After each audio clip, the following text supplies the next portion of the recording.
ta chung nón đôi ta chung đường.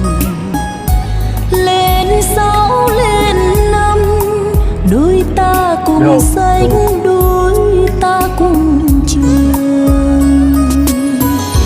Đường qua nhà em nghiêng nghiêng sơn nắng nghiêng nghiêng mây hồng.